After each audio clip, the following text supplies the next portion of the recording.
and nation of LGBT are five literal. A corruption advocacy promote honesty and transparency in government.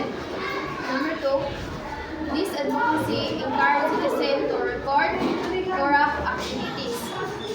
It aims to educate people about the negative effect of corruption.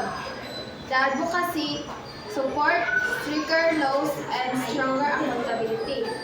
Anti-corruption campaigns help reduce misuse to public funds. Are five figurative. Our advocacy is a bright torch lightening the path away from corruption. It is a voice breaking the silence that protect the corruption. The advocacy is a shield fighting society from greed and abuse. It is a strong wind pushing away the dark clouds of dishonesty. This advocacy is a seed of integrity that can grow into a better nation. Our campaign, five literal. A corruption campaign raises awareness about the harmful effect of corruption. It encourages citizens to participate in promoting honesty and accountability. The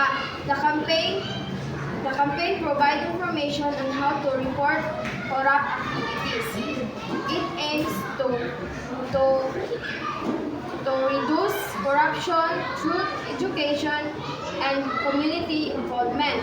Government, agencies, and organizations often work together to support the campaign. Are five figurative. A corruption campaign is a beacon of light guiding society toward integrity. It's a battle cry that challenges the darkness of dishonesty.